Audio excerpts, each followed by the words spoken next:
portable AC blowing.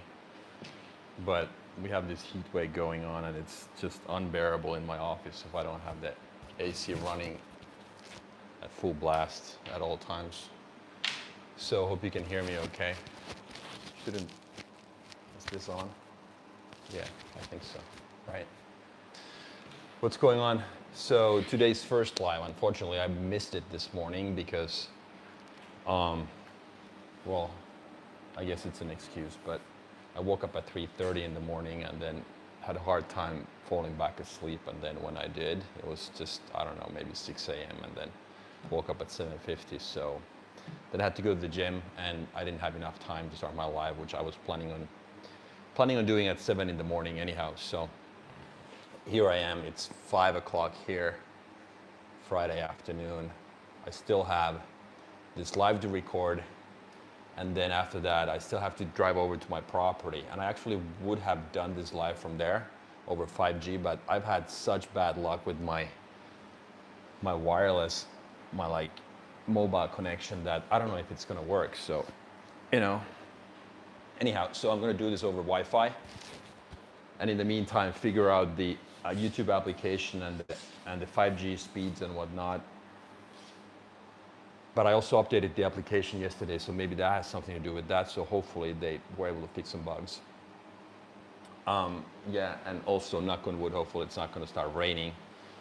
But anyhow, the property what the hell happened?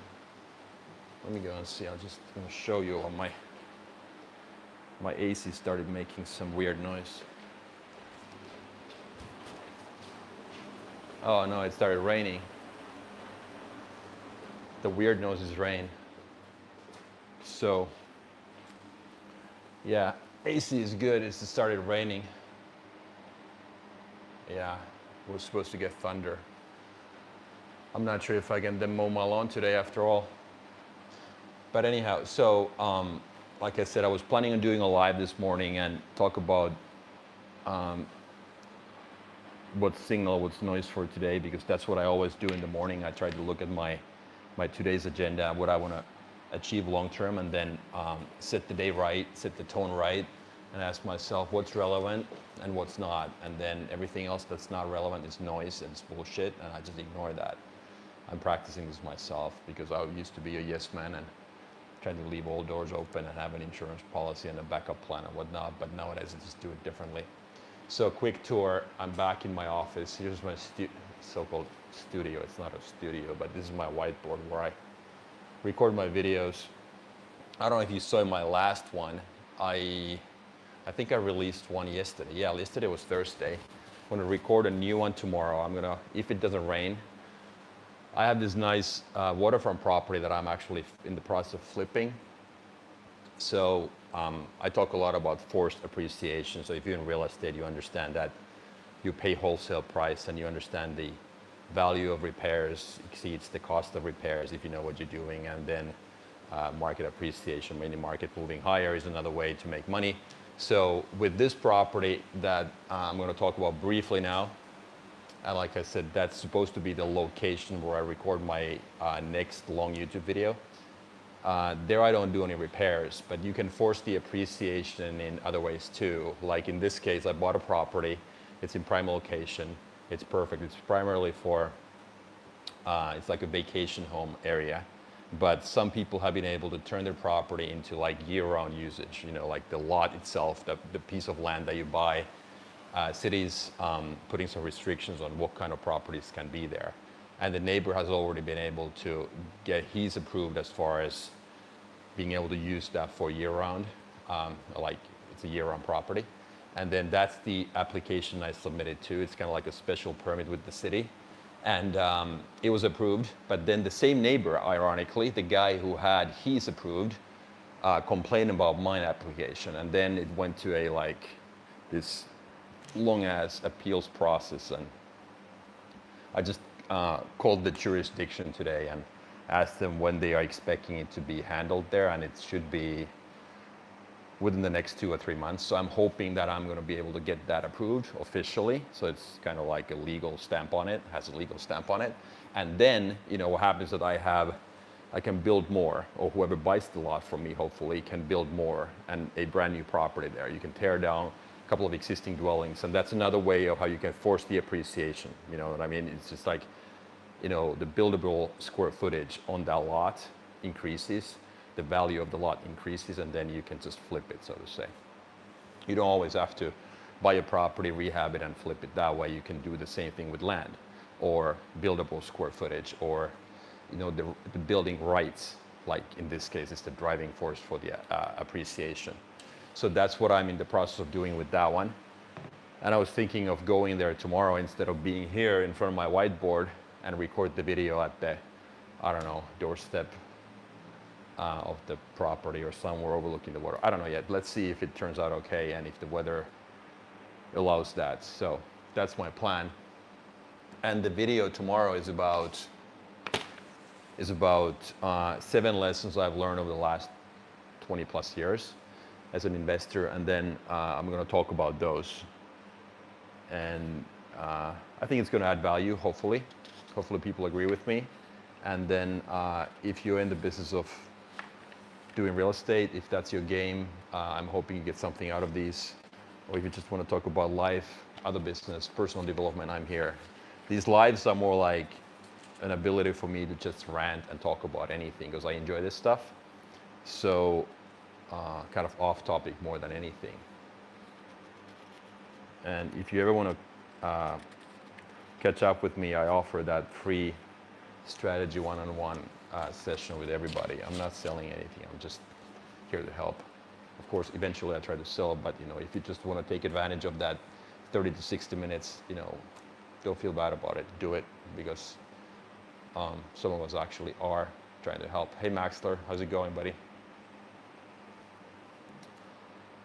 Yeah, so that's the thing. Other than that,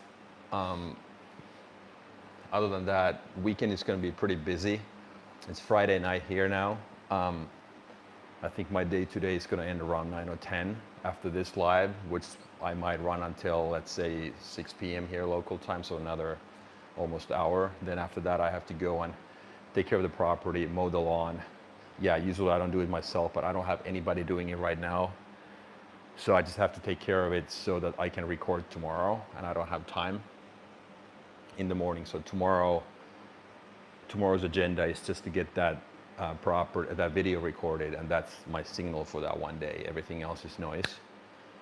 And then Sunday, pretty much the same thing, plus preparing for another video. Now that I hired a guy who's kind of like my social content guy, like call it content manager, one who oversees my 30-day plan, edits all my videos, is also uploading and posting on my behalf. So there's a lot more time on my plate to actually do lives, record my videos, and think about the script and the core message, so I can add value much better that way. So I'm actually really super happy that I did it. Of course, it's an investment. It costs money out of my pocket, but it's like any other startup that I'm working on right now. So you just have to have people helping you, because I can't do everything. I've made those mistakes so many times in the past when it comes to trying to boil the ocean and do everything myself. But anyhow, any questions out there, anybody? As far as anything, just in some of my morning lives, I've been going through the notes to myself, and I was thinking of doing that today as well here a little bit. I like to reread the notes I've taken in the past, kind of like my journal entries, and that way I always find myself getting a lot more out of those same notes in the future or later on. And I don't know why that is, but maybe time, maybe experience, maybe more skills, whatnot, different perspective, being able to reflect from a different angle helps me a lot. So if you wonder, I mean, having a diary or your own journal is not just for 15-year-old girls. I mean, and nothing against that in any way, but that's how I used to think. That it's like, journaling, what the fuck is that? But I started doing it, I would say, full time 3 years ago maybe, and it's one of the best investments I've made in myself, believe it or not. So because you get to learn how to talk to yourself, which has a direct correlation with your intuition as far as your inner energy goes, how well you know yourself. And then you get to know how to have that conversation with yourself. And then after the fact, then once you have that intuition, that connection to your 90-year-old self, you can always ask yourself, okay, what do I need to do today in order to not have any regrets when I'm out of time? So that's why I do it. And like I said, it's so funny when you go back and look at those notes that you had, let's say today, and 6 months from now, I guarantee you that 99% of those concerns or worries or the adversity you had on that particular day, you don't even remember that stuff. So then after the fact, when you're like, okay, well, I seem to have struggled with this and this, and like now they are not even on my radar. So it's like, why the heck would I now worry about these little things today? Because I know that 6 months into the future, they are going to be completely irrelevant. And, that's just how I look at it. I have this WhatsApp chat with myself I'm trying to pull up here. And the good thing is that you can search with the desktop and the mobile version. The desktop version doesn't go back that much, whereas the mobile version has all the original content and data there. What do you think about the people, how, so if you talk to yourself, then you're a crazy person? No, I mean, you don't necessarily, even if you want to talk to yourself out loud in public, do it. There's nobody who can come and tell you that you're crazy. And what difference does it make? It doesn't matter what they say. It's like, I'm not, when I say talk to yourself, you can do it, you can literally talk to yourself like out loud, or you can just have the conversation by having a pen and paper, or just like typing, or whatever you do, or recording voice memos. As long as you have an ability to go back. The reason why I wouldn't just like talk to myself out loud is that then there's no, it doesn't leave a mark, so to say. There's no track record, so to say. So I would suggest that find a way how you can document that stuff. Either it's a voice memo, video, or just texting yourself like I do. I have pictures, I have voice memos, I have videos, I have text, primarily text. But just make sure that it's easy for you to go back to. You know what I mean? If you just go for a run and you talk to yourself like a madman, that's fine too. But you won't remember almost anything, I would argue, in 2 days or 3 days, let alone 6 months. That's why you write that stuff down, so that you can go back to your old notes and you can see what you wrote, right? Or said, what was on your mind on that day. Make sense?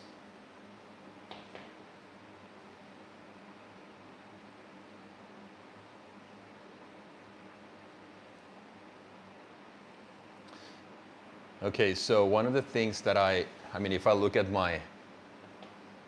the notes to myself, I'm actually now, I go back to like May 2024. What seems to be the thing that was on my mind back then. A lot of these notes are business related, so I have a lot of stuff here about segmentation, how to position your product or your service, and how you should kind of like shoot for that premium category, like be able to raise your price instead of compete on price. Then what I wrote to myself was that you lack priorities, not information. Problems are easy to solve if you know what you're after. This was from last day of May 2024. And my point there is that most geniuses do talk to themselves. Maybe, I don't know. Could be. I think people can reflect. I think what I would say is that people, you can measure intelligence in so many ways, okay? And this is actually directly linked to my journal entry here as well. Here's how I look at it. In my opinion, smart people or intelligent people, first of all, they understand the long-term consequences of their own actions, okay? And then the second thing is that some people might mix a lot of knowledge with intelligence, but to me, going to school, getting 2 PhD degrees or whatever, is not the same as intelligence. You can accumulate a lot of info and a lot of knowledge, but it is not useful until you know what parts of that info you can apply. You know what I mean? So you can just know a bunch of stuff, you know, overall, but if you can't apply that in your own life, I don't think you're very smart. So the definition of being intelligent or smart, in my opinion, number one, is that you understand the long-term consequences of your own actions, okay? And number two, smart people, they know what to want, first of all, and then how to get it. And most people, if you think about it, they focus on just trying to get a lot of stuff. Usually money, usually cars, material things, happiness, you know, a beautiful spouse or partner. But I think the real difficult part is to actually know what to want first. What is it that applies to me? This is one of the reasons why I go through this exercise every morning about what's today's signal and what's today's noise. So that I actually revisit that very same question, knowing what to want. Okay? How do I know what applies to me? What is that I need to want? What do I need in life? It doesn't mean that if somebody's after $1 billion or accumulate a lot of net worth or wealth, it doesn't mean that it's my number one goal. There's nothing wrong with that.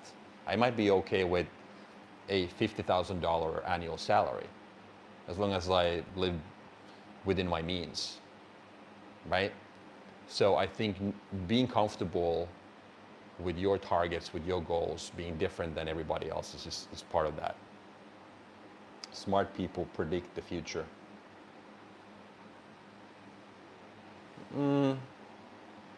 Yeah, or I think it's almost impossible. The way I look at it is that you can't. There's so many things you can't control. So therefore, I want to limit the scope of that, what the future looks like, to your own actions, because the only thing you can control is what you do, what your behavior looks like.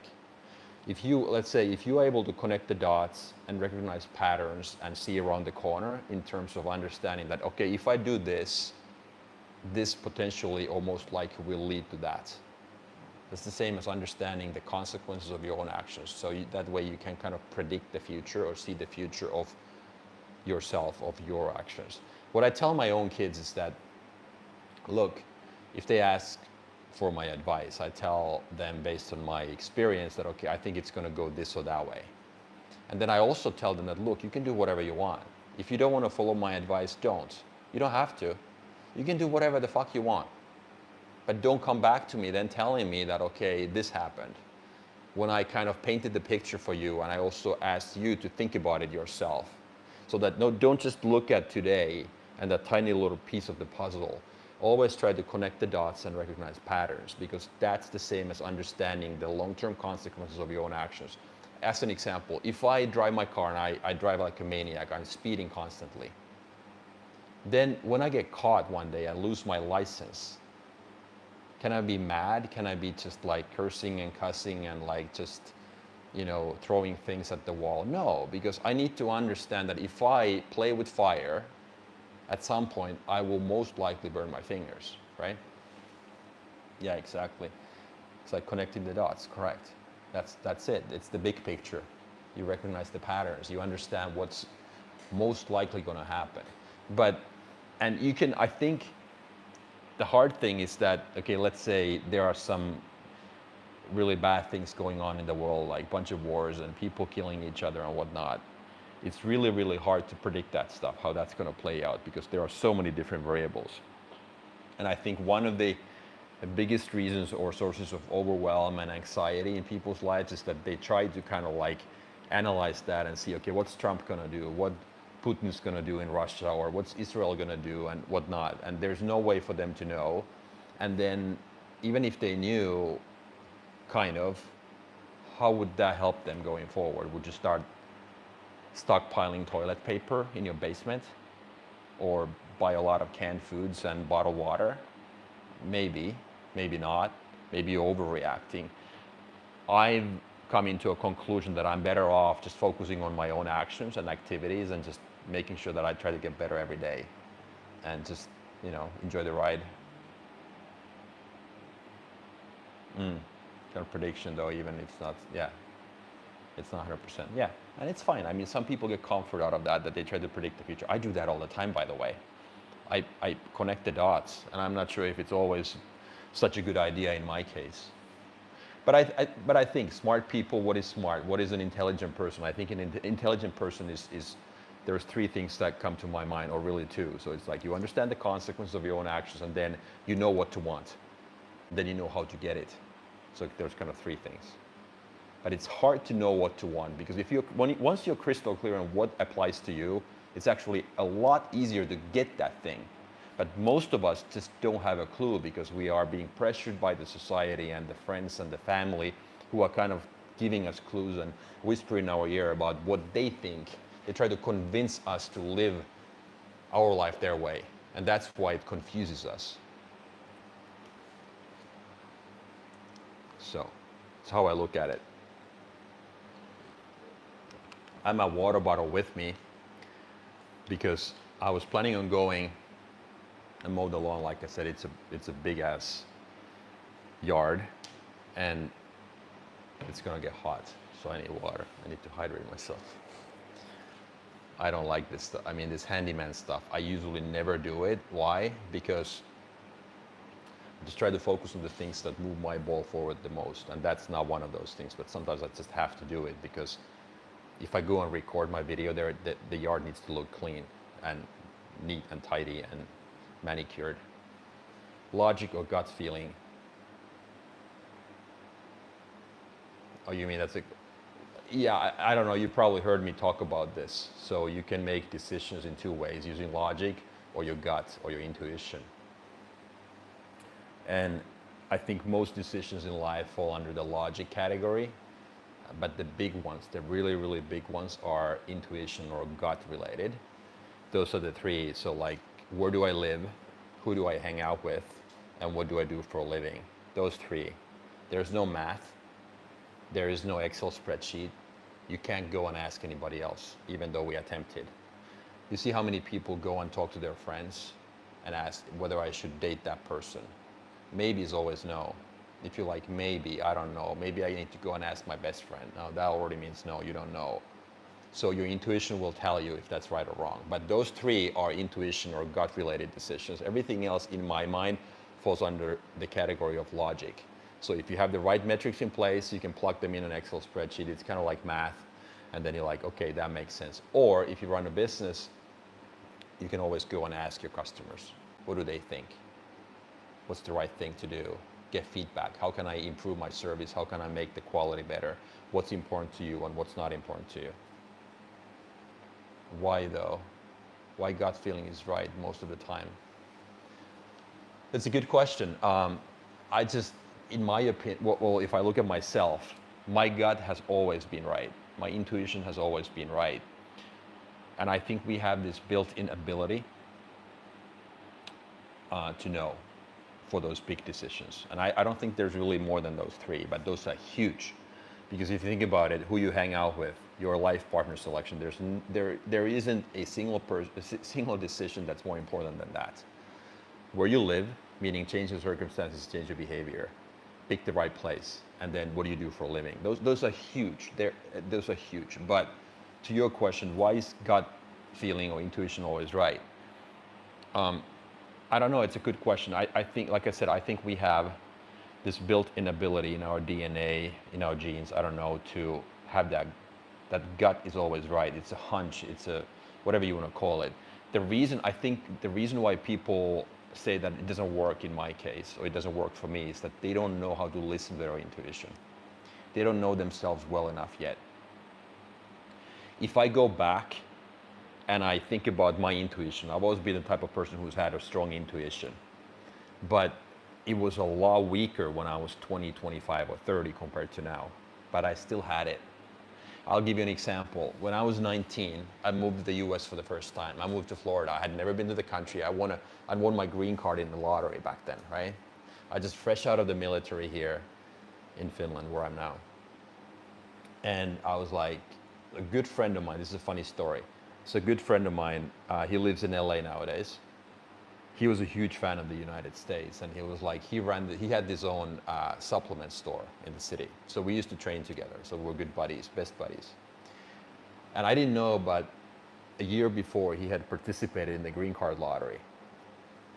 And then he told me that, yeah, hey, did you know it was about, I was about to, actually I was in the military back then. I had my whatever weekend vacation and we met or something, talked or whatever. He's like, yeah, did you know that the deadline is approaching again for the next year's lottery? I was like, I didn't know. I had no clue. I didn't even know that he had taken part in that last year. He's like, yeah, you should try that too. I was like, yeah, what the heck? I guess there's nothing to lose. Then what ends up happening is that I win, but he doesn't. And I felt bad because he just desperately wanted to go. So then the same day when I was kind of released from the military, I got home. I still lived in my parents' house. I got this letter from it was called INS back then, Immigration and Naturalization Services, whatever. Letter stating that, okay, you're one of those first 100,000 people, of which 55,000 will get their green card, so act fast, do this and this and this, all kinds of stuff, starting with your medical examination and, proof of whatever funds and insurance and stuff like that, no criminal records and stuff like that. So fast forward 7 months, following April, I'm at the US Embassy having my interview, which I thought would be kind of like a real formal interview, which was just nothing. They took my passport and stamped it and gave me a bunch of papers. But anyhow, long story, sorry, I got sidetracked. But so that's when I ended up moving the US for the first time. But even before that, I had this really, really strong need inside me to tell me that I need to move out of here. I need to see the world and whatnot. I didn't know where that came from, but later on, like now, like 25, 30 years later, I've been able to analyze it better. And I had that, it was the same as intuition, but it wasn't, I didn't know what that was, but I just knew that I had to move. Had it not been the US, it would have been another country, but I just had to get out. I had to see the world. I had to widen my scope, get out of my comfort zone. I had that like super, super strong need to do it. But anyhow, so later on, you can connect the dots and understand that it's actually your intuition. Every time my relationships have gone south, I had that intuition already way before that. Even when I selected certain partners, so to say, I was like, okay, this is not going to work. But because of my own insecurities or whatever weaknesses, I ended up going forward with that stuff. So I think your intuition is always there. The question is, how can you connect better with that? How can you learn how to do that? Well, how do you know if it is gut feeling or just nonsense feeling with no logic to it? That's really the question, right?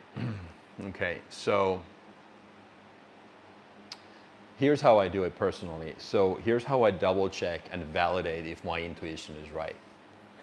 So I use this, by the way, for those big three, the ones I mentioned, or even the smaller ones that are not really necessarily that clearly related to kind of like the big three, but any decision basically that's hard for me. So there's two ways how I do it. So first I'm like, is my intuition telling this or that? If I don't really get an answer, then the next step I do is that I ask myself, is this something I have to do now so that I have no regrets at 90 when I'm out of time? I literally picture myself in my deathbed. I'm in a hospital. Hospitals I hate, but I'm in hospital somewhere where I can't control my destiny anymore. Okay, a doctor comes in and says, hey, Mr. EJ or whatever. It's like, unfortunately, you're out of time. So you got to punch your ticket, in a matter of what. So then I put myself in that spot, in that deathbed moment, and I'm asking myself, if I was there now, is this thing something that I'm wondering or thinking about today, something that I need to do now so that I don't regret it when I'm 90, when I no longer have any chances left or time left, okay? That usually works always. If not, if I don't get anything, which is rare, it might happen, then the third step is for me that I ask myself point blank, okay, if it's a yes or no, or go this way or that way, I'm 50-50 on the decision. Then I ask myself, which one of these two options is harder short term? Why do I do it that way? Well, first of all, there's many reasons, but hard decisions, easy life, easy decisions, hard life, the classic ones. You've heard that before. Plus, I I'm a big believer in getting out of your comfort zone, facing all the problems, not sweeping anything under the rug, and you'll never go wrong. That's how I do it. Then I just like, okay, which one of these is harder, because it's going to guarantee personal growth. Because people, if you're lost overall in life, let's say you don't know how to grow your business or you don't know how to get better personally, ask yourself two questions: what feels hard, and what am I avoiding? It's the same thing as which one of these two short term is harder. Which one of these am I avoiding, and what feels hard? And the answer is always there. Go do that stuff. If I'm an engineer, I started a company and I design water bottles. This might be my thing. This is in my comfort zone to kind of tweak the design of the cap, the screw-on cap versus, what color and, what kind of materials, what kind of PVC, stuff like that. You know what? And I'm wondering, why is it that my company doesn't sell more than, I don't know, 100 of these every month? Because you don't know how to market and promote your company, because you're probably an introvert, maybe, I don't know. Or if not, then your ability to sell and promote is not there. You haven't done it. So that probably feels hard. So you're avoiding it. And that's why your company doesn't grow. That's how I do it personally. There's really like 3 kind of ways for me to test what to do. Most people do it the opposite. Why? Because they let their feelings determine what actions they take. And in a 50-50 situation, when you are feelings first type of a person, you always go and follow the easy route, because we are wired that way. Because remember, there was a time back in the day when it was a key asset and a skill to have to sense danger. That's why our brain is telling us to avoid the hard things. That's why we always stay in our comfort zone in general. Makes sense, yeah. Trust me, it works.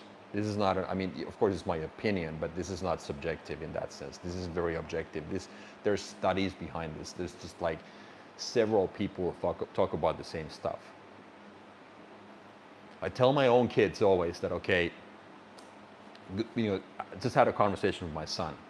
Okay, so he had practice yesterday. I was like, are you going to practice? He's like, no, I don't think so. I was like, okay, why? Well, this guy is not going, this guy is not going, this guy is not going. I was like, excuse me, so what difference does it make if they go? Don't be a follower, be a leader. Because people just do what everybody else does. If it feels comfortable, then it's okay for us to do it. But actually, should we flip that and learn how to enjoy adversity and learn how to enjoy doing the hard things so that we learn new stuff? If we always do what feels comfortable, we never grow, we never get stronger. Think about it. If you want to get, healthier, stronger, I don't know, you're the gym. What do you think? Do I feel like going to the gym every morning when I go? No, no.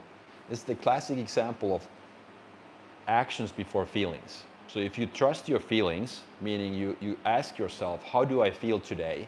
And that's going to determine what actions you take. You never fucking end up doing anything. That's how I look at it. If I hired a personal trainer who told me that, okay, look, your goal, I'm like, okay, so I'm not in good enough shape. I need to improve my cardiovascular conditioning. Okay, what does that mean in practice? Okay, go do long distance, I don't know, go for a walk, for 45 minutes, 60 minutes, or even better, maybe go for a run. So to improve that cardiovascular conditioning and your shape in that way. So it's like, okay, so you have a busy schedule, so here's what we do. So three mornings every week, Mondays, Wednesdays, and Fridays, you're gonna wake up at 5. I'm like, excuse me? It's winter, it's cold, it's dark. What do you think? How do you feel at 5 a.m. when the alarm goes off and you're supposed to get up and haul your ass out when your animal sense tells you that stay in bed where it's comfortable and warm and cozy because you might be in danger if you go there? Your feelings will tell you not to do it. But what happens if you do it regardless of those feelings? You go for a run. How do you think? What do you think? How do you feel when you come back home? Like $1 million, right? So keep that in mind always. So actions before feelings, and the feelings will always follow, right? But if the hard thing is always the right thing to do, then why Like, why people work the hardest don't always get the results they want. Ah, okay. Because they don't necessarily know. Okay, so it's not, first of all, it's not always the hardest things, but in general, if we talk about these big things, I think you can't really go wrong if you, I'm not saying that you're stupid, like you jump off an airplane without the parachute, right? We can't take it to an extreme. I mean, we have to be smart about it too. But I think the problem with many people is that we don't do the right things because my answer to your question would be this, because people let noise determine what actions they take, even if they are hard things. So let's say okay, I'll give you an example. So I run a business, and which I do, and I'm like looking at everything that's on my table every morning. And I'm like, there's 10 things for me to do today because there's so many fires burning. So then to your point, the people who work the hardest, so I could be a very hardworking guy. I tried to put out those 10 fires today. What happens? I have the same amount of attention and energy every day, call it 100% or whatever.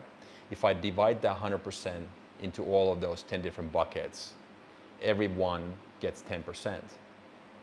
And I never went through the exercise of what truly matters, remember? What's signal? What's relevant today? Maybe it's only one or two things. And then I put all my 100% into those one or two things that move the ball forward the most. So these people are actually not able to work. They might be able to work hard, but they don't know what smart means, what focus means. So that's the answer to your question. So they can still do the hard stuff, but they don't need to do all the hard stuff. Smart and hard, yeah. You gotta work smart and hard. Everybody else does that too. But understand what truly moves the ball forward. It's really hard. Again, going back to the advice I give to my own kids, so I tell them to literally block 90% of all the information and all the noise. What the teacher, I tell them point blank, okay, my son is not he graduated from high school, but my daughter is in high school. I tell her that, look, literally, I'm probably the only dad in that school, literally, who probably says that forget 90% of what the teachers tell you, because it's complete bullshit. And I'm not telling them to just like always be the guy who goes against the stream, like swims upstream and like is the, what's the right word, the rebel. No, they are not in any way. But what I'm telling them is that use your own brain as far as what applies to you. So this is why it's so hard to see that big picture, because there's so much information. Maxler, you're probably a lot younger than me. When I was your age, I'm assuming, there was no instant feedback. There was no constant stream or scroll or feedback loops or any of that stuff. Look, let's say when I started, for instance, lifting weights, there was a new bodybuilding magazine once a month. Between those two magazines, there was complete silence, pretty much. So, of course you had the news, but the news cycle was completely different. People were offline. So there's so much info now that I don't think we were wired and built to handle all of this overflow of information. So that's why it's so hard for people to see the 10% and truly understand what matters to them, and be so self-confident that you can actually say no to everything else and just follow your own path. That's how I look at it. You're 25, yeah. You've only seen this era of the digital world, right? You didn't grow up, you don't even remember the time before the internet. It was late 90s. You were born, what, 2000? That's when people already started using internet. There was already email back then. Ever since you were being, 10, 12, there's always been internet. There's always been cell phones, smartphones, cameras, instant this, instant that. And I'm not saying that's bad in any way, but it's just different. So really the thing is that we need to understand that filtering that stuff, that's what smart means. Remember we talked about this in the beginning. You're not smart by default if you have a lot of degrees, you have a lot of knowledge. But once you know how to apply that knowledge and use it to achieve what you want in life, then that's when you are smart. That's how I look at it. Yeah, 2000. Yeah. Does that make any sense? Anybody else other than Maxler, just comment. Yeah, in the dot-com bubble. Yeah.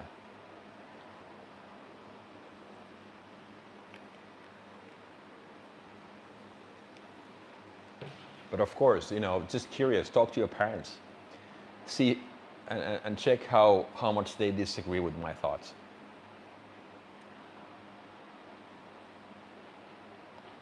Would be interesting to hear.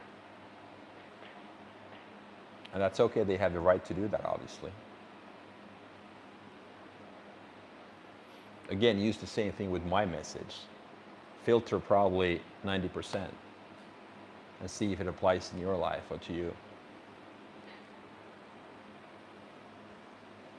So who else is on the line? I don't want to throw anybody else into the bus, but put anybody else in the spotlight. But Maxler has been really active. You're one of my favorite YouTube guests or visitors because you ask good questions, and I appreciate that. Of course, nobody. I mean, you don't need to ask any questions, but I'm just wondering if there's anything that's on your mind. Let me know. There's just a guy like 2 minutes before I started this. A guy from the Netherlands, he's from the UK originally, called me about my channel, my YouTube channel. And you know how this always go. I mean, I get these, daily now. It's whether it's through my DM or email or, I mean, this is the first phone call I've ever received, but, LinkedIn and stuff like, hey, I'm this video editor and, like, your views are low because of this and this, and I'm going to fix it, in 2 days and whatnot.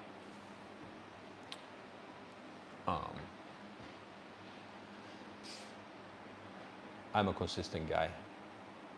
You've been training since you were 15. Good job. So that's 10 years.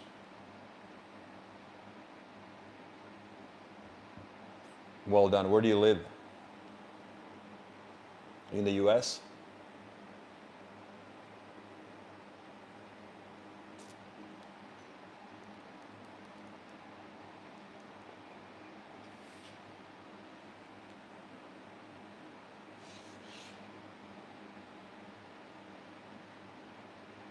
These are fun, these lives. I'm trying to have one tomorrow morning as well before I get going. And I mean, it bothers me a lot. Any of you smart enough or knowledgeable enough to know what's going on? Have you ever had live streams yourself using YouTube application and just like your phone and 5G connection? And yes, my 5G is factually faster than my Wi-Fi, so that's not the problem. But every time I start my live, because I would like to have one outdoors, at my properties, and show you guys something else than just this fucking stupid office or my house. But for some reason, every time I start, it's kind of like almost like starts to buffer. It's reconnecting, and it's like it drives me nuts. I don't know what's going on. Oh, UK, okay, in the UK. So it's 3:45 there now. Almost end of work, or depending on what you do. Yeah, so I don't know. I mean, it's hard for me to see. I don't know if there's a way for me to see where these people are coming from for these lives. But I'm trying to have these in the morning, my time, and then later in the afternoon, early evening, so that I would be able to cover all times, 3 time zones. So like people in Asia, and Europe, and then North America. So that's how I look at it. Oh, that's what I'm trying to do, is what I'm trying to say.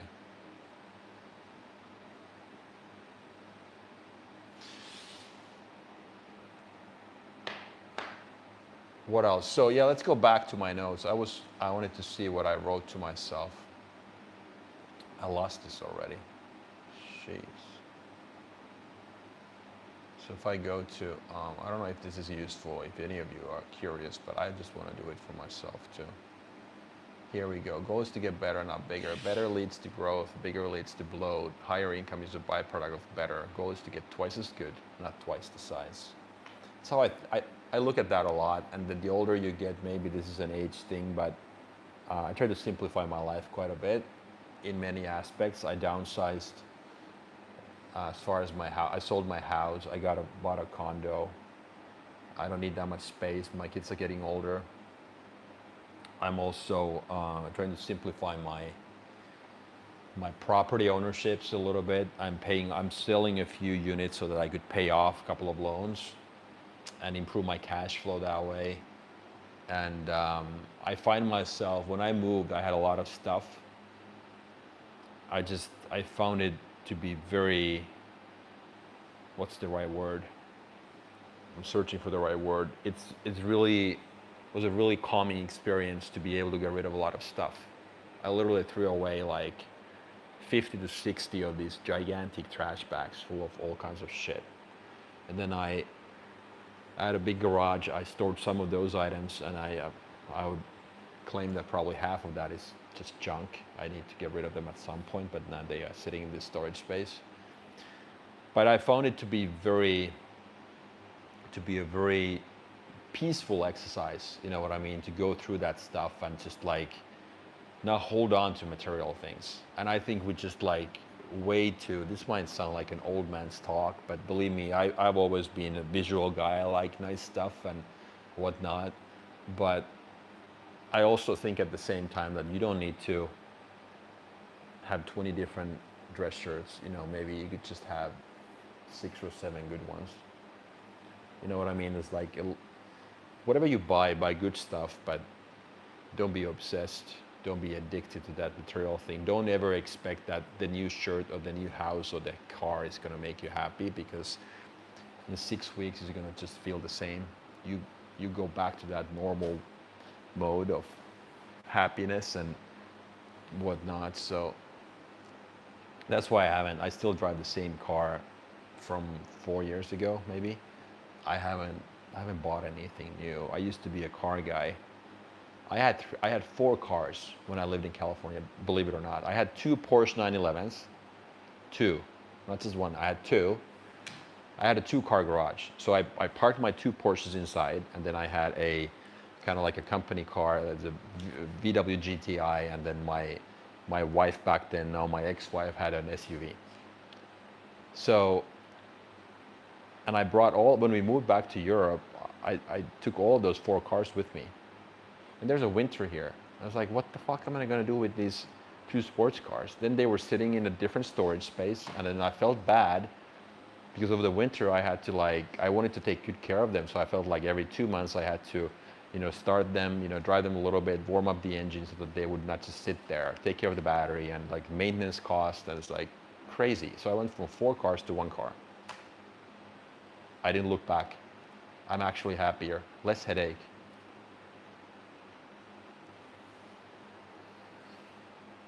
What do you think happiness is?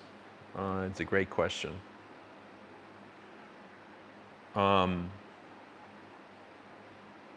First of all, I don't think there's a thing. I think ultimate happiness is just an illusion. I think your goal is to get a little happier every day. Like anything else in life, you just try to improve a little bit, and you understand that every day you basically start from zero. That you felt good yesterday, but tomorrow morning you could feel like shit. And then you have to just take action every day, identify what those winning actions for you are, and just do them. And I think, to me, happiness is that I get to do the things that I enjoy. And I went through this exercise, actually, a very good point. Kudos to you for asking.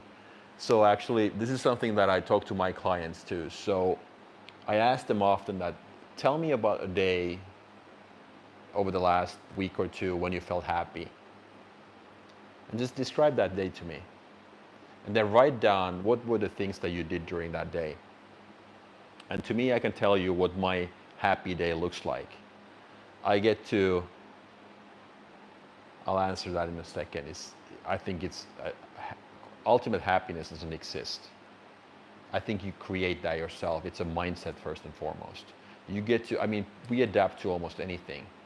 And you learn how to enjoy adversity too. But to me, I'll give you my list of the things I do when I have a good day, a happy day. So I wake up in the morning, I'm well rested. I had a good night's sleep. That's kind of an obvious one. Then I get to train in the morning at a gym in an environment where there are inspiring people and good equipment, nice gym. I have a good workout. Okay? Then I come home, I get to eat the type of healthy foods that I eat, that I prepare myself. I have my routines. I get to eat the foods that I eat. And then three, I get to hang out with my loved ones, my family members, in this case, my kids. And number four, I get to build something. I get to do business. Building is like, not literally like building a house, but like build my business, develop my business, grow my business, work on that. None of that, I had four things on my list. That's what happiness to me is. I get to do, I'm free and independent, because I think ultimately I just desperately want to be free and independent. That's my ultimate achievement and happiness in life, that I get to do the type of stuff that I enjoy. I get to decide. I need enough money to be able to do the things I enjoy, travel and spend time with my family members and experience new things and whatnot. But if you look at my list, none of those items had anything to do with how many sports cars that I have, or how many square meters or square feet in my house, or how many vacation properties I had. You know what I mean? I need money for sure. I want money to be able to experience the things, and maybe on the nicer end of the scale, but that's what I look. So yes, so-called happiness exists, but not ultimate state. Because, okay, this is very important.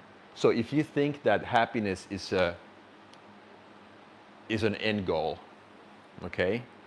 I'm sorry to break it to you, but I think you're gonna get disappointed, because it's like thinking that I'm gonna today eat this one really big meal, then I'm never gonna be hungry again. Or I'm gonna have this really great sleep, and then I never feel tired ever again. Happiness is the same exact thing in my mind. You do the things that make you happy, and then something else happens, and then that rocks your boat. And then you kind of like back to square one. And then you have to do the exact same things again. Like literally every day is from 0 to 1. You start from scratch. People who think that they reach, then you play finite games. This is huge. Okay. There are two types of things that you can do in life. You can play infinite games or finite games. I don't believe in happiness. I believe in fulfillment, but not, okay, so to me it's semantics. Maybe it's a different thing. I don't know what the difference is. But people who believe that there's an ultimate end goal in life, like let's say happiness or fulfillment, whatever you call it, or being fit, reaching your beach body shape, whatever, something stupid. They play finite games. They think that there's a starting point and an end point, right? But life is all about understanding that you should only start playing those games that are infinite, that they start and they never stop. Literally, ask yourself, is this something, this new hobby or new activity or new business or this thing that I'm doing, something that I'm willing to do forever until I die? Only start those games that you're never finish, so to say. Meaning, being healthy. You're not supposed to reach your beach body by next summer, but you're supposed to stay healthy throughout life. The lighting is fucked up here. I'm gonna go this way. What about marriage? Your goal is not to win in marriage, but your goal is to stay married. You don't lose in business if you never quit. See what I mean? So none of those things have endpoints. They don't have the finish line. The goal is to keep playing. And the way you play is that you wake up tomorrow morning and you fully expect to start from scratch. Like your personal health and fitness. You never graduate. Your goal is to keep playing, meaning keep training and training and training. You do your best today. What happens tomorrow? You do the same exact thing. The day after that, the same exact thing, as if nothing happened yesterday. So that's how I look at it.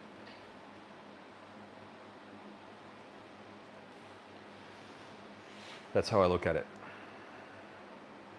Good questions. Maxler is the only one who's grilling me. That's fine. Anybody else? Anything else? Would would love to hear from you. Would make my day. Please make my day. If I get to help anybody, it makes me happy. Correct. Maxler, you got it. In my opinion, yes, it's the journey, not the result. This is such a cliche, but it's just the way it works. It's just the way it works. It's the journey. And trust me, the reason why I can talk about this until I'm blue in the face is because I struggled with all of this stuff. I was very outcome driven. I measured my happiness, my success based on what I achieved on any given day. And nowadays, I try to separate myself from the end result, meaning I just look at the present moment. I don't dwell on the past. I don't worry about the future. It doesn't mean that I'm any less ambitious about my future.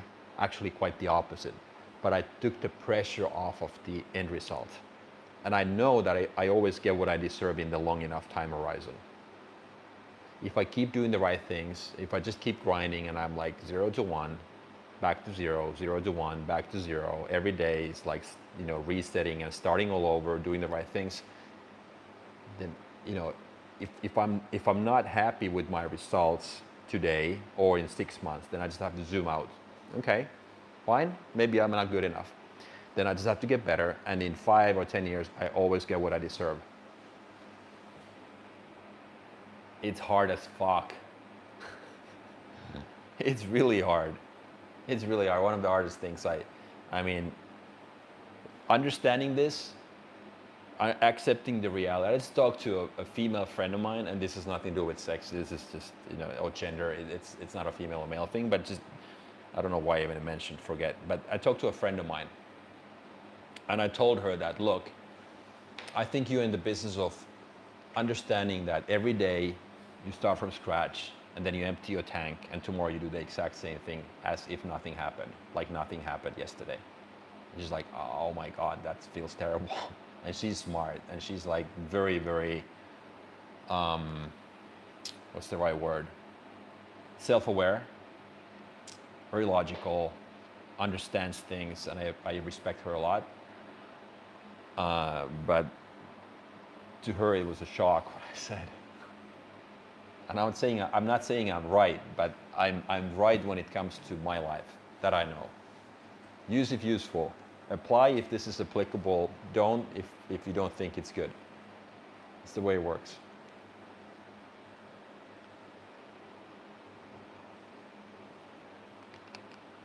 I wonder if it rains still. Probably not, because I don't hear anything.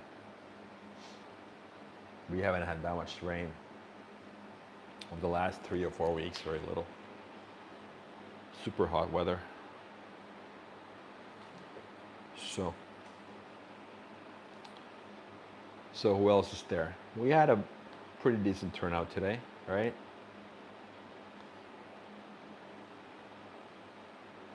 I think. I'm gonna try to have one tomorrow morning. Yeah, before my day, and then tonight I still need to prep for the presentation. I have my script ready here. Just thinking already ahead. Oh, I have to be able to fit the lawnmower in the trunk of my car.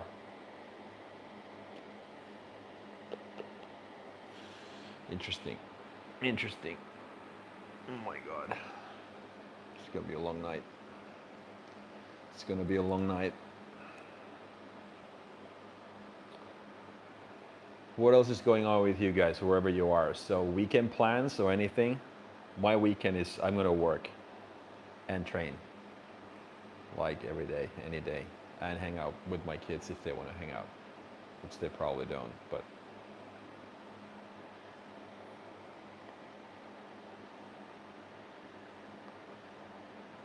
Four people online. I appreciate every one of you. I mean, I started this, 6 days ago now? 7 days ago. It's Friday today, I think.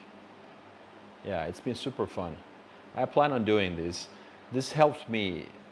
If not, I mean, I hope somebody gets something out of these. Plus, this helps me a lot because I get to talk I get to practice presenting my ideas, maybe being more simple and straightforward helps me simplify my message, which I think is always useful. And being in front of the camera is okay for me. I mean, I freaked out in the beginning, even though I've always enjoyed actually not, I can't say being in the public eye. I've never been in the public eye. I'm not in the public eye now, but I've always enjoyed having presentations or like talk to people, but just showing my face and my name was a big thing because I was always behind the scenes. I wanted to be kind of anonymous by design. So starting a social media quote unquote career, or building my personal brand, I should say, was a big decision for me. Definitely. It took me a year, honestly. If I go back to my notes, I don't have them here now. They are actually not, I mean, I started those with just pen and paper with notebooks. I was thinking about it. I had like these entries about me. I can actually bring it one time and read those old notebooks where I was kind of going back and forth. What should I do? When I knew that I wanted to start something new. And this was kind of my passion. And again, my intuition told me that this is something I need to do, but I was afraid. I was scared, like everybody is. Fear of losing face, maybe what other people think, which is the number one usually for everybody. So I'm no different. But then again, to Maxler's question, how do you, if you don't know what your intuition says, then you ask yourself, is this something, or I asked myself, is this, if I don't do this now, is this something I'm going to regret when I'm 90? And the answer was so clear. It's like, oh yeah, like, fuck, I just got to do it. And the sooner I start, the better off I'm going to be. And that's when I just started one day. And literally, this is funny. So because I was nowhere to be found, literally, before March 2024, a bunch of my college friends actually called me and said that, hey, you okay? I was like, why? Because, you know, I've seen these videos from you. Because I went from 0 to 100. Literally, I put my volume up. That's how I do everything. So it's like, do a lot of volume to figure out what is that you don't know and get better. So people literally called me, more than one person, asking, you okay? It's like, did anything happen? That was funny. That was super funny. So it's like, I think these people were supportive. I don't know if I should have taken it in any other way, but definitely people were wondering what's going on. Because it was so different compared to what I had been doing. I don't know if you have similar experiences or whatnot, but this is one of the reasons why people don't start quote unquote scary stuff, why they don't leave bad relationships, because they would need to tell everybody on the street, oh yeah, we got divorced. Oh, it must be hard. What about the kids now? What happened to your mortgage, your house, or your dog? You know what I mean? And everybody's talking about me, and now I feel bad. I'm such a fucking failure. You know what I mean? These are the reasons why people don't do hard stuff, because we think what other people think about us. And honestly, I have news for you. Nobody fucking cares. Nobody cares. They have so much shit on their own plate. This is the thing. We always think that everybody cares and they have so much time to think about us, but no, they don't, because they have their own problems. It doesn't matter. It does not matter. And so what? If you don't get that desired outcome, then you get that epic story. So you're going to win anyhow. Like in my case, look, this might never become a high-paying or a growing company or whatever. For me, it's completely possible. I don't know, maybe it's 50-50, maybe it's 60-40, 28, I have no idea. But at least I get to know if I had it in me. If I didn't try, I would never get to know. That's the thing.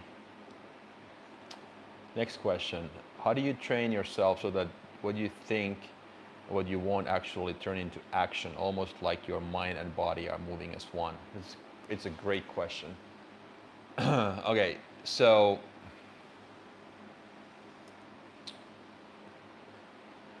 yeah. Okay, so basically, like I said in the beginning, so being smart or being intelligent is about knowing what to want first. So how do I filter How do I block 90% of the noise? So first step is to have your mind clear, is in my opinion the harder part, because there's so much information, there's so much volume, and there's so much noise. So you really have to develop that mind muscle, or that muscle to talk to yourself, understand what matters to you, and forget everybody else. Take everybody else out of that equation. But your question was really about, okay, once I'm clear on that, once I know what to do, how do I then couple that with actions? And then you're absolutely right. You're right to the point. Those are the key things. Like I defined. Maybe you heard me say, being smart is about knowing what to want and then knowing how to get it. And knowing how to get it requires a lot of action, right? So how do I do it then? So basically, it's the same thing I just mentioned. So let's say, like starting this business, like I mentioned. Okay, so am I going to start my coaching business? Am I going to humiliate myself in front of a camera? People call me and laugh about the way I look and, whatever. I speak funny, and do I even know what I'm talking about content-wise?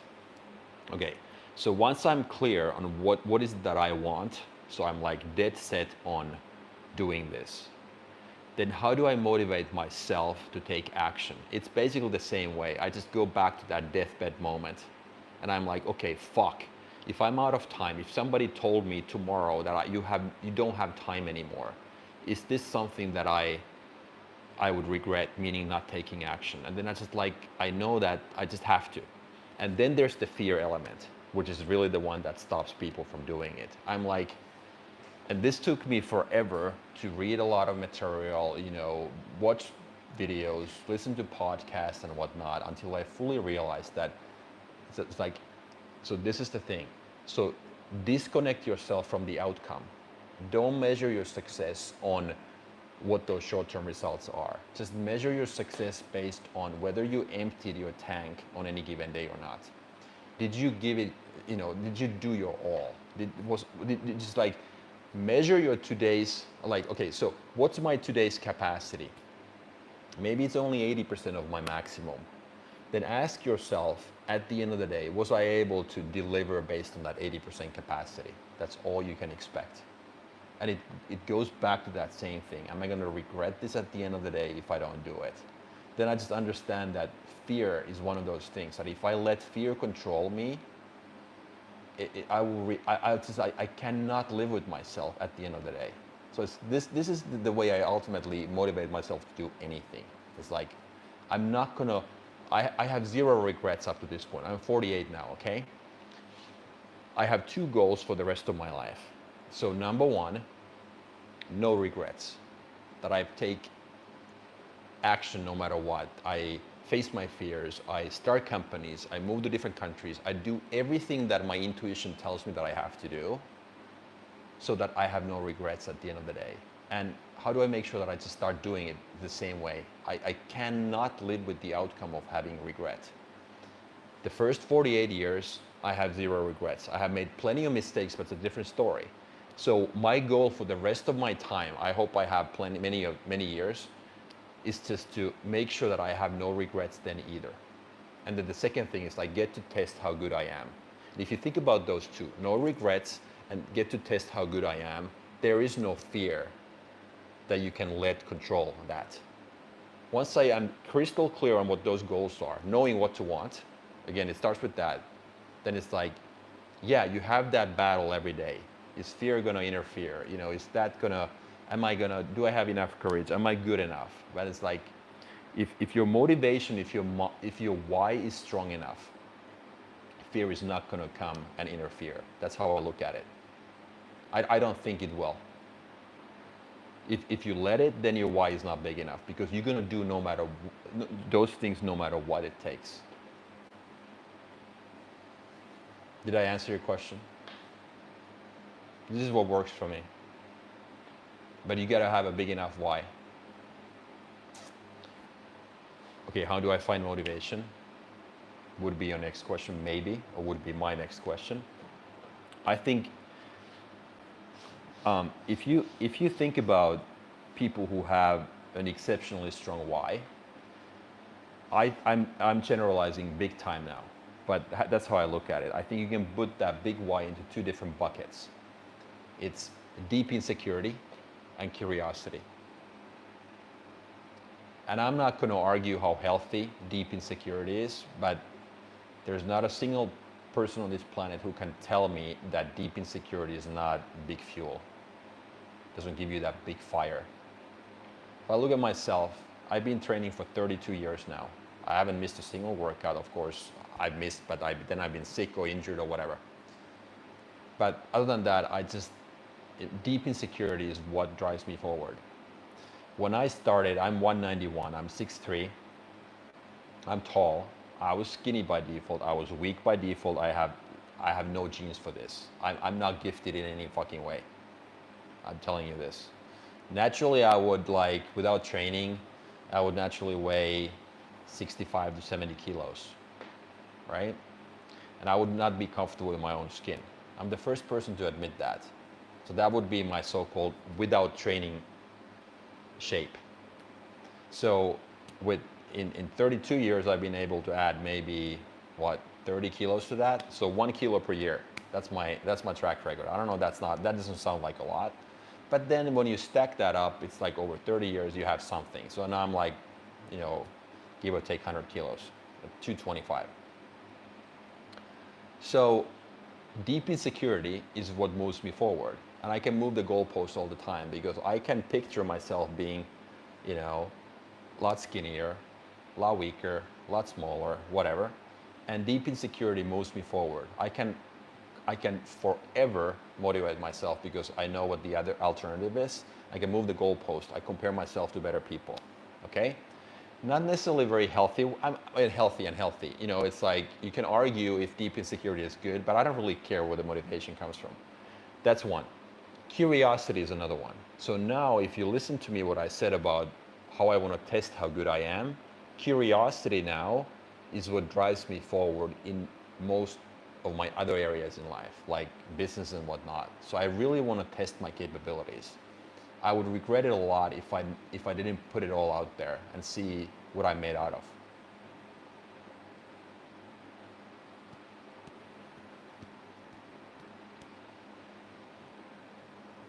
Did that help you in any way?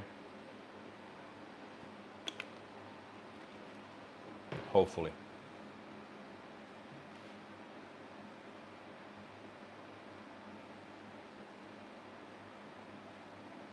But you gotta find what works for you. Find that way, and then just do that. I think you can engineer motivation to a certain extent by like I said, moving the goalpost. Compare yourself to better people. If money is think about it. Most people, when they make money, they start to diversify and they are like, okay, I'm done, and then I don't take risks anymore, so I don't want to lose it. I think real courage is going from 0 to 1, meaning making it in terms of wealth, and then willing to risk it all. Bet on yourself. Like, think about Elon Musk. Again, I'm not talking about politics or whatever. I'm just talking about entrepreneurship and taking risks and willingness to go back to 0. When he made 200 million by selling his PayPal shares, he invested 100 million into, I don't know the exact share, but roughly this, 100 million to Tesla, like 80 to Tesla, 60 to SpaceX, and the rest to Solar City, whatever. And they had to borrow rent money. Speaking of willingness to bet everything again on himself, willing to go back to 0 and start from scratch. So I think, no fear.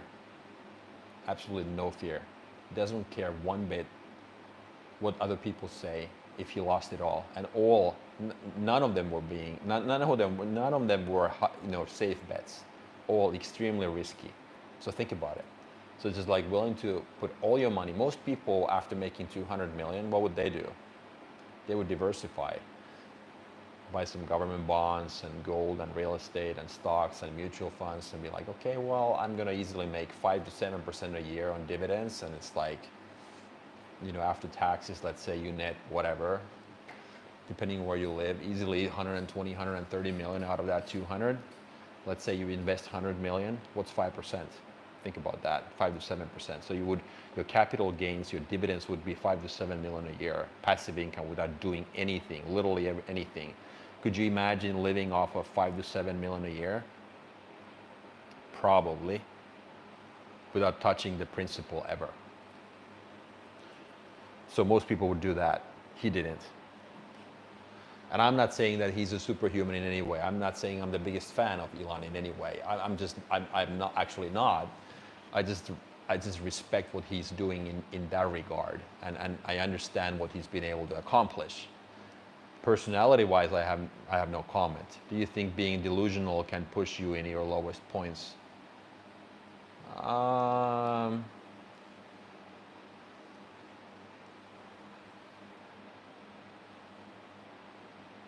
I wouldn't call it being delusional, but entrepreneurship is half optimistic, half delusional. So I think you have to be somewhat delusional if you're an entrepreneur, in my opinion. So that's one. I don't know if that's going to push you in your lowest moments. I think what's going to push you is that you don't want to give up. At least if I talk about myself. This is the conversation I have with myself often. Am I early or am I delusional? So let's say, so like I think this is Jeff Bezos who said it, that there's so many companies that quit in year 4, whereas maybe the next year would have been their breakthrough year. And I think about it a lot as far as, okay, what would be let's say I'm using myself as an example here. What would be am I early or am I delusional moment? Does it come in year 2, 3, 4, 5, 10, 15? For the record, I told myself that it's going to take me 5 years to grow my personal brand. What does that mean? What's the measuring stick? There isn't any. But I guess mine would be that I would reach a level where I'm getting consistent results and making money and being able to help people in a meaningful way. Maybe it's earlier, maybe it's not. What would I do if I didn't reach my goals, whatever those are, at year 5? Would I still keep doing it? Well, obviously, if I didn't have any money, I would probably have to be forced to do something else. But this is how I define it myself. I don't think you can say that you're ever delusional as long as you enjoy what you do. So keep doing what you do as long as you enjoy it. Of course, there's days when I don't enjoy this. There are days when no matter how much you love your work or how passionate you are about your business, there are days when you just hate it, absolutely hate it. But that's just short-lived. It's just gonna go away. But in the big picture, if you still enjoy it, keep going. I don't think anybody can ever say that you're delusional. So I think I would turn it into, do you enjoy what you do? And then you just then that keeps you going on those worst days.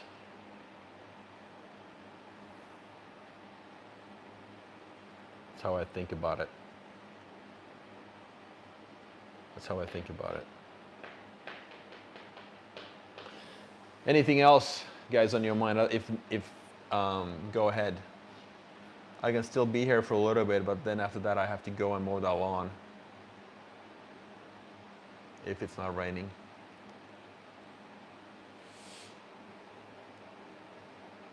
Let me know. How can I help? If there's anything I can do. If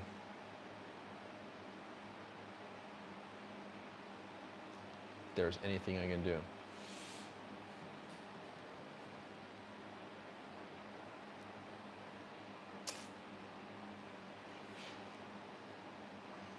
Yeah, if you haven't, check out if that's something you enjoy, check out my latest videos. Let me see if there's supposed to be a short. Yeah, there we go. There's a new short that was uploaded. Good. Like my social media guy. He's a good guy. Any other questions?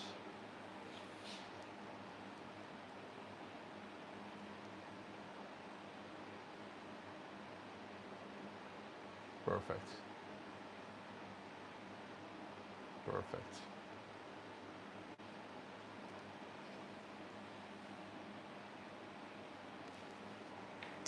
Oh yeah, I gotta check, by the way, if I have my if I have the link.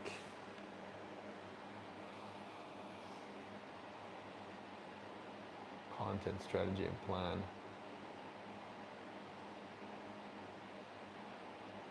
No.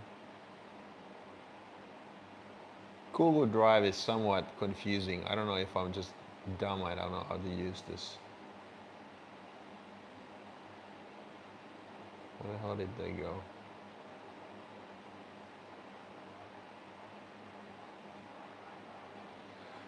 I don't know. I don't know, guys. Get rid of this one. Pull the trash. Okay, so I'm gonna call it a day here after 80 minutes now. I thank you for your very good questions again. I enjoyed this. Thank you for joining. And I'm gonna have one tomorrow morning, and then maybe in the afternoon as well. We'll see what my schedule is. No promises, but I try to do a better job in terms of using the community post feature and post my plans. Now I don't know if you saw it, but I put that note there 30 minutes before. Do people read those, or did you just get the live notification? That's how you knew I was online. But I tried to do a better job with. I try to do a better job in terms of communicating, but this is kind of like has been the beauty of it, so that I can do it ad hoc. This is like no post-production, no, like just get out there and do your live, start your live. So it's been good. It's been good. I'm trying to see here what my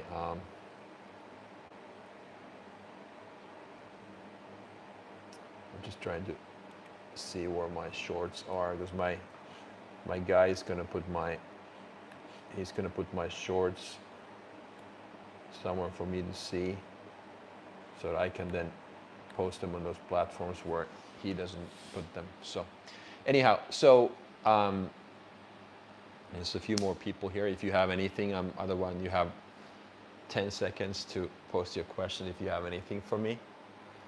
If not, then I'm gonna continue here and then go and do my property stuff and whatnot. So anyhow, going once, going twice. Again, appreciate it. Appreciate your time. It means a lot to me. Honestly, it does. And I'm grateful for the opportunity. I truly am. And I hope you get something out of this. And have a great weekend, honestly. Enjoy your time, enjoy your family, whatever you do. And I'll talk to you tomorrow if you guys want to join. Until then, thank you.